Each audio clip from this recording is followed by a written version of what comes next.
Bonjour à tous, bienvenue sur cette nouvelle vidéo. J'espère que vous allez tous bien. Nouvelle vidéo, donc retour de vacances. Voilà, j'ai eu envie de faire cette vidéo suite à une vidéo que j'ai vue du coach Réré. Je vous mettrai la photo ici. J'espère qu'il ne m'en voudra pas de reprendre le principe de sa vidéo. Mais sa vidéo m'a beaucoup inspiré, m'a beaucoup parlé. Je vous mettrai le lien de sa chaîne et de sa vidéo du coup dans la barre de description.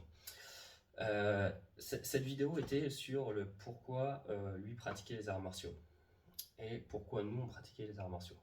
Sa question était pourquoi vous pratiquez les arts martiaux. J'ai commencé à y répondre en commentaire et je me suis dit mais wow, j'ai trop de choses à dire. J'ai trop de choses à dire. Cette vidéo, je sais pas pourquoi elle m'inspire. En fait, je me suis dit que le plus simple serait de faire une vidéo pour expliquer le pourquoi. Pourquoi je pratique les arts martiaux. Pourquoi j'ai commencé et pourquoi aujourd'hui je les pratique encore. Moi, pour l'histoire, à la base, je suis footballeur. Je suis footballeur. Alors quand je dis ça, c'est rigolo. J'ai l'impression que je dis que je suis footballeur professionnel. Non, à la base, moi, je jouais au foot quand j'étais minot. J'adorais le foot. C'était vraiment le truc qui me faisait vibrer. J'étais fan de Zinedine Zidane. Je regardais tous ses matchs. C'était vraiment quelque chose qui était fou. Et je voulais être le nouveau Zidane quand je serai grand. Ça s'est pas fait. Parce que, sauf si vous m'avez vu en équipe de France. En tout cas, moi, je suis pas au courant. Non, et du coup, voilà, moi, du coup, quand j'étais minot, voilà, c'était le foot. Et je sais que mon père, lui, était très fan des arts martiaux. Il adorait ça. Donc je regardais, comme vous sans doute, le dimanche, les Walker Texas Rangers. J'ai regardé les Van Damme, j'adorais Van Damme, les Bloodsport, tout ça.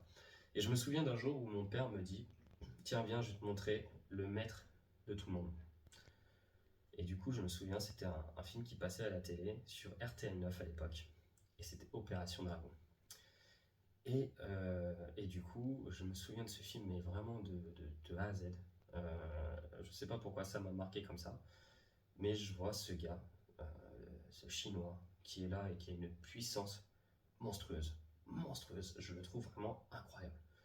Je trouve que c'est le guerrier à l'état pur, inarrêtable. Personne ne peut l'arrêter. Et là, je me dis, waouh, ça c'est cool. Et je repars dans le foot, je sais pas, je devais avoir 10 ans à peu près quand j'ai regardé ce film-là. Un jour, je pars chez l'un de mes oncles qui lui pratiquait l'aïkido, qui est coréen pardon. Et je rentre et je dis à mon père, c'est qui le gars que tu disais là, qui était le maître de tout le monde et tout. Et il me dit Bruce Lee. Et je dis, ouais, je veux voir ces films. Et je regarde ces films et je m'en souviens, ces films, je les trouve déjà à l'époque, je trouve que le style de film est un peu dépassé par ce qui se fait déjà, par tout ce qui se fait, par les Van Damme, tout ça. Mais le personnage, l'acteur, je le trouve incroyable. Cette puissance, je trouve que Bruce Lee est monstrueux. Et sur du coup, quand je découvre ça, j'ai 12 ans et je continue à faire une année de foot. Et sur cette dernière année, je commence à me battre beaucoup. Est-ce que c'est l'influence des films? Je sais pas. Et je me rends compte que voilà, moi, en fait, pour l'histoire, je suis à la base, quand j'étais gamin, je le suis sans doute encore, hein, mais à la base, je suis dyslexique. Je suis dyslexique. Je mélangeais par exemple, je disais un ça et un sato. Je disais, je sais pas, au lieu de dire comment ça va, je disais comment ça va. Enfin voilà, je mélangeais les deux. J'avais pas confiance en moi. Et surtout, j'avais pas de répartie. Ça veut dire que moi, quand on me provoquait dehors, on pouvait m'insulter de tous les noms, et bah je savais pas quoi dire. Je me sentais faible. Je me sentais faible parce que j'avais pas de moyen de m'exprimer. En fait, quand je découvre les films de Bruce Lee, je me dis, mais waouh, j'ai pas besoin de parler. J'ai pas besoin de parler. Tu peux m'insulter. Et je m'en souviens, un film qui me marque à ce moment-là, qui est La Fureur du Dragon. Alors je vais essayer, pas La Fureur du Dragon, La Fureur de Vaincre, pardon. Je vais essayer de mettre des passages de films. Alors si YouTube les font sauter et c'est pas autorisé, je les enlèverai. Mais si c'est autorisé, j'essaierai de mettre les passages de films dont je vous parle. Et c'est La Fureur du Dragon, de Vaincre, pardon, où on voit les Japonais arriver avec le tableau Les Malades d'Asie. Ce tableau-là, on l'insulte clairement, et Bruce Lee répond pas. On lui met des tapes dans la tête, des petites claques, il bouge pas. Et en fait, plus tard, il s'en va dans le dojo des Japonais et il va les défier. Aucun mot, aucun mot. il frappe tout le monde et il allume tout le monde. Et là, je me dis, waouh, ah ouais, en fait, j'ai vraiment pas besoin de parler. Je peux ne pas être. En fait, je suis pas obligé de savoir m'exprimer, je peux m'exprimer autrement. Et de là, première étape des arts martiaux. Alors, je me dis, waouh. Et du coup, en grandissant, bah, je suis vraiment dans cette optique-là. Je suis dans le quartier, ça s'insulte, ça se bat. Et en fait, j'adore me battre. J'adore me battre parce qu'on me respecte. Et le problème, c'est qu'adorer se battre, et bah, je deviens un peu arrogant. Et par chance lors d'une bagarre, en fait, je me battais et je gagnais tout le temps. Et du coup, j'avais vraiment cette arrogance, hein. Je me sentais vraiment surpuissant et en fait, j'en étais venu à personne ne pouvait me provoquer. J'étais vraiment, j'aurais pu me battre avec des gars de 30, 40 ans. Et d'ailleurs, dans le club où je pratique le kung fu et le sanda, bah, ils ont 30, 40 ans et moi j'en ai 14, 15 ans. Et du coup, bah, forcément, on se bat avec des gars de 40 ans.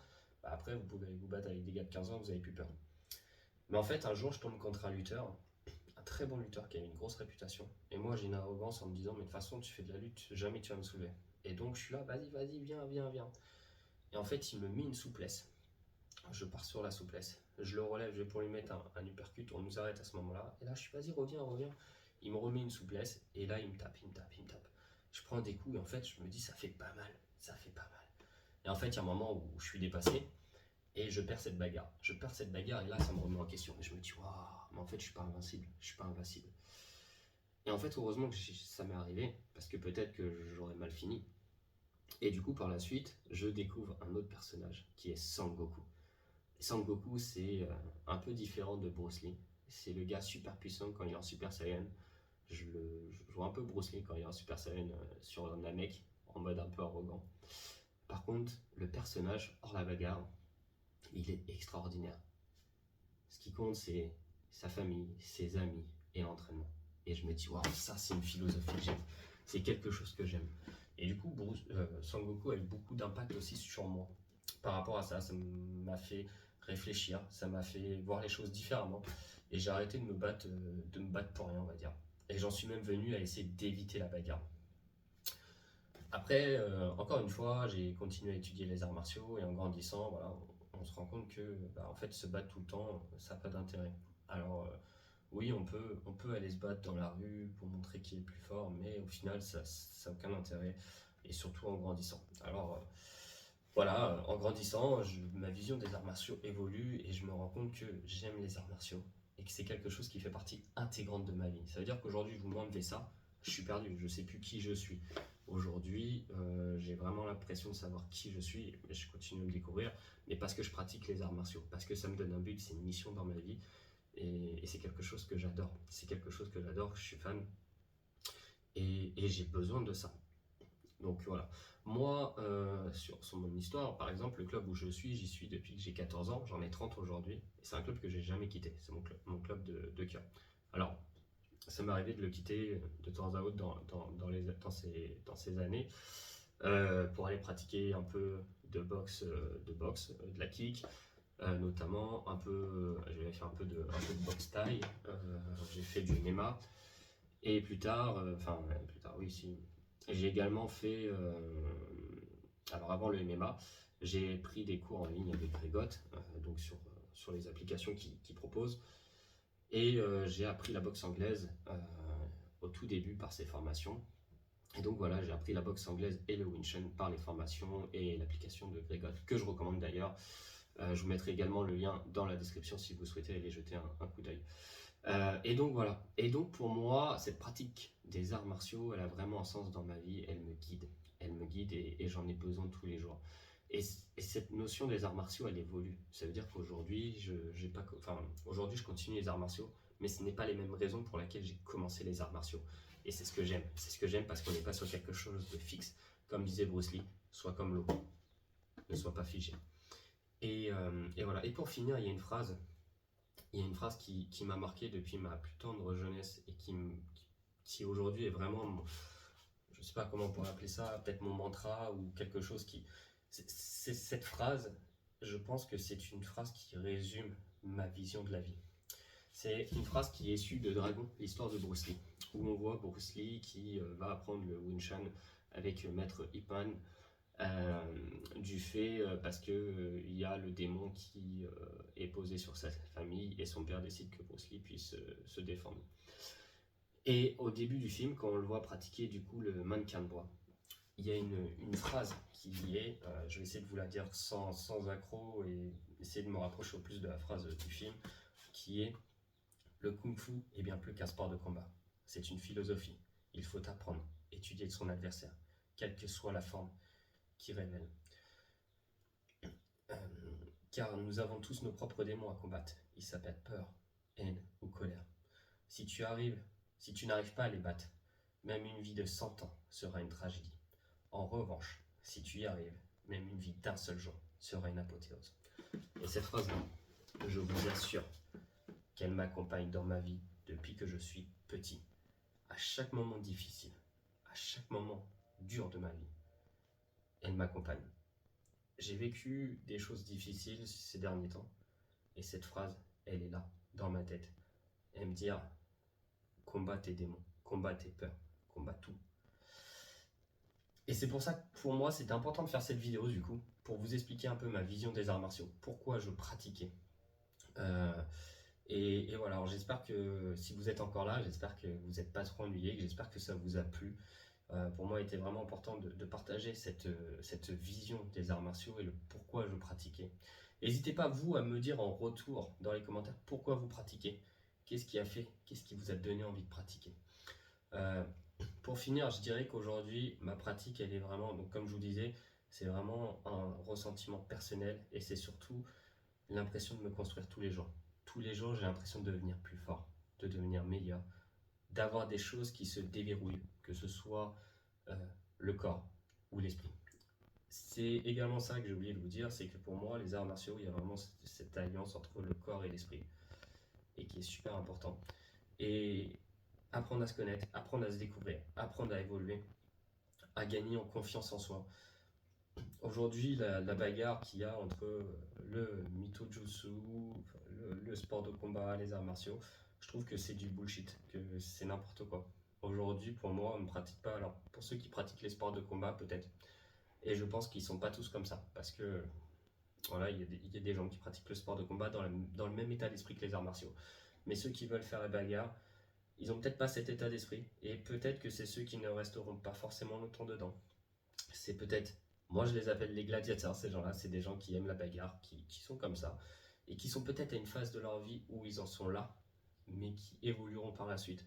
J'en suis sûr. Ils s'élèveront. Pour moi, aujourd'hui, il n'y a pas de guerre entre les arts martiaux, les sports de combat et la self-défense. Premièrement, il n'y a pas de bagarre à avoir parce que les arts martiaux sont déjà un art de guerre. On apprend à tuer. Aujourd'hui, ça s'est développé, on apprend d'autres choses, on n'apprend pas qu'à tuer, mais à la base, c'était un art de guerre. Les sports de combat sont un sport. On peut dire ce qu'on veut, on ne joue pas à la boxe, on ne joue pas au MMA, ça reste un sport, il y a des règles. Dans les arts martiaux, l'idée initiale, il n'y a pas de règles. Comme disait Bruce Lee, si aujourd'hui, dans un film que j'ai vu, j'essaierai de vous mettre le passage, n'oubliez pas que mon kung-fu est fait pour casser des culs. Si vous croisez une bouteille, prenez la bouteille, devenez la bouteille et cassez-lui la gueule avec. Voilà. Et la self-défense, on est sur de la self pour essayer de se défendre. Et je voulais juste dire, du coup, pour finir, par rapport à ça, pour moi, c'est une guerre qui n'a pas lieu d'être. L'important, c'est que les gens soient bien dans leur pratique. Et c'est pour ça que j'aime et que je continue à faire du kung-fu. C'est que on dit que le kung-fu, c'est pas juste quand on pratique le kung-fu, c'est pas juste quand on fait du tao, c'est pas juste quand on fait du combat. Le kung-fu, il est partout, dans chaque moment de notre vie. Dans le moment de faire la vaisselle, dans le moment d'aller au travail, dans le moment d'aimer sa famille. En fait, le kung-fu est partout. Et c'est ce que j'aime. C'est de me dire, mon kung-fu est partout. Et j'apprends pas juste à me battre, j'apprends pas juste à me défendre. J'apprends une philosophie, j'apprends une réflexion. Et j'essaye vraiment d'évoluer avec tous les jours, devenir une meilleure personne. Voilà, bon, j'espère que cette vidéo vous aura plu. Prochaine vidéo, du coup, ce sera un peu un format différent où je vais reprendre le sport. Donc le sport, tout simplement, que je vais me remettre après les vacances. Donc ce sera sur une reprise musculation et sport de combat. Vous montrer un peu, vous emmener avec moi sur comment je pratique sur la reprise. Et puis après, on verra par la suite les vidéos. J'ai plein d'idées de vidéos. J'espère que ça vous a plu. Si vous avez aimé la vidéo, n'hésitez pas à mettre un petit pouce bleu, ça encourage. Laissez vos commentaires pour me dire pourquoi vous pratiquez les arts martiaux. Qu'est-ce qui vous a fait, qu'est-ce qui a fait que vous avez commencé, pourquoi vous continuez aujourd'hui. Et même si vous me mettez un pavé, faites-vous plaisir. Au contraire, ça me fera plaisir, les gars. J'ai adoré encore une fois hier dans la vidéo de Coach Réré les anecdotes des gens qui ont commenté en dessous et qui ont expliqué pourquoi ils pratiquaient les arts martiaux. Voilà, et bien en tout cas moi je vous dis à bientôt, prenez soin de vous, ciao.